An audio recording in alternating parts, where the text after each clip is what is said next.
మహర్షి ఆహ్వానం మేరకు సీతారామ లక్ష్మణులు చిత్రకూటంలోని వాళ్ళ ఆశ్రమానికి వెళతారు. అనసూయాదేవి వాళ్ళను ఎంతో ఆత్మీయంగా ఆహ్వానించి ఆతిథ్యం ఇస్తుంది. సీతకి కొన్ని దివ్యమైన ఆభరణాలను అందజేస్తుంది. అదే సమయంలో రామలక్ష్మణులకు కొన్ని దివ్యాస్త్రాలను అత్రి మహర్షి అందజేస్తాడు. అక్కడ కొంతసేపు విశ్రమించిన తర్వాత తిరిగి బయలుదేరుతారు. కొంతకాలం పాటు చిత్రకూటంలోనే ఉండి ఆ తర్వాత వెళ్ళమని అత్రి మహర్షి చెప్తాడు. ఆయన సూచనకి ఏదో కారణం ఉంటుందని గ్రహించిన లక్ష్మణుడు ఒక ఆశ్రమాన్ని ఏర్పాటు చేస్తాడు. చిత్రకూటంలో ఆశ్రమం ఏర్పాటు చేసుకొని సీతారాములు అక్కడ ఆనందంగా ఉంటారు. ఎప్పటికప్పుడు వాళ్ళకు కావలసినవి అందజేస్తూ ఉంటాడు లక్ష్మణుడు. ఆహ్లాదకరమైన ఆ వాతావరణంలో రోజులు గడిచిపోతూ ఉంటాయి. రావణాసురుడి చెల్లెలైన శూర్పణఖ ఒక రోజున ఆ ప్రాంతం మీదుగా వెళుతూ సీతను చూస్తుంది. ఆమెను అనుసరిస్తూ ఆశ్రమం దగ్గరికి చేరుకుంటుంది. అక్కడ రాముణ్ణి చూసి ఆమె ఆశ్చర్యపోతుంది. నిలువెత్తు అందమైన విగ్రహంలా ఉన్న రాముణ్ణి చూడగానే ఆమె మనసు వశం తప్పుతుంది. రాముడి దగ్గరికి వెళ్ళిన శూర్పణఖ తనని తానుగా పరిచయం చేసుకుంటుంది.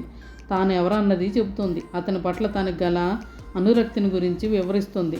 తాను ఏకపత్ని వ్రతుణ్ణని చెప్పిన రాముడు ఆమెకి లక్ష్మణుని చూపుతాడు.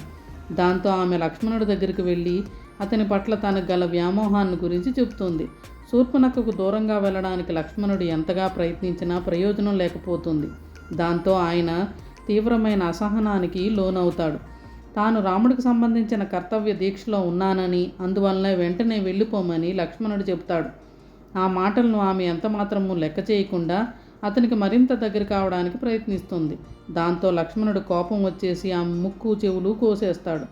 మోహంతో వెళ్ళిన తనని లక్ష్మణుడు ఆ విధంగా అవమానపరచడాన్ని శూర్పణఖ తట్టుకోలేకపోతుంది. తనకి జరిగిన అవమానాన్ని గురించి ఆమె సోదరుడైన రావణుడితో చెప్పి కన్నీళ్లు పెట్టుకుంటుంది. దాంతో ఆయన ఆగ్రహావేశాలకు లోనవుతాడు. శూర్పణఖ రాముణ్ణి చూసి ఇష్టపడిన విషయం చెప్పకుండా తనకు అన్యాయంగా అవమానం జరిగిందని విలపిస్తుంది. కావున సీతకు అవమానం చేయాలని రావణ్ణి కోరుతుంది. ఆమె మాటలను నమ్మిన రావణుడు సీతను తీసుకొచ్చి బానిసను చేస్తానంటూ ఆగ్రహావేశాలను వ్యక్తం చేస్తాడు. రావణుని ఆవేశం చూసిన అతని సోదరుడు విభీషణుడు శూర్పణఖ మాటలు నమ్మి అనవసరమైన గొడవలు కొని తెచ్చుకోవద్దని చెప్తాడు. కాలం కలిసి రాకపోతే చాలా చిన్నదిగా కనిపించే విషయమే పెద్ద యుద్ధానికి దారితీసిన సందర్భాలు ఉన్నాయనే విషయాన్ని గుర్తు చేస్తాడు. అందువల్ల తొందరపాటు పనికిరాదని అంటాడు.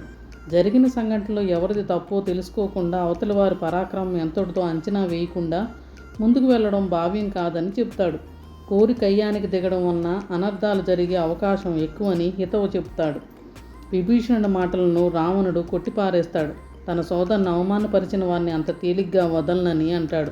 శూర్పణఖ తన సోదరి అని తెలిసి కూడా ఆ నరులు ఆమె ముక్కు కోశారంటే అది ఖచ్చితంగా తనను అవమానపరచడమేనని చెబుతాడు. కనుక రావణుడికి చెందిన వారితో పెట్టుకుంటే ఎలా ఉంటుందనేది వాళ్ళకి తెలిసేలా చేయవలసిన అవసరం ఉందని అంటాడు. మంచితనంతో తాము ముడుచుకొని కూర్చుంటే తమని పరాక్రమహీనులుగా వాళ్ళు భావించే అవకాశాలున్నాయని చెబుతాడు. ఏ విషయంలోనైనా సహనంతో ఉండటం, విచక్షణతో ఆలోచించడం వివేకవంతుల లక్షణమే అవుతుంది కానీ అది చేతగానితనం ఎలా అవుతుందని విభీషణుడు అంటాడు. మానవులు సాధారణమైన వారే అయినా వాళ్ళు వైవాహిక జీవితాన్ని ఎంతో ధర్మబద్ధమైనదిగా భావిస్తారని చెబుతాడు. అలాంటి వారి విషయంలో జోక్యం చేసుకోవడం శూర్పణఖ చేసిన అపరాధమే అవుతుందని అంటాడు. అక్కడే ఉన్న రావణుడి మరో సోదరుడు కుంభకర్ణుడు అతని మాటలను ఖండిస్తాడు. శూర్పణఖ విషయంలో ఆ మానవులు చేసిన అవమానానికి ప్రతీకారం తీర్చుకోవాలనే రావణుడి ఆలోచన సరియైనదేనని సమర్థిస్తాడు.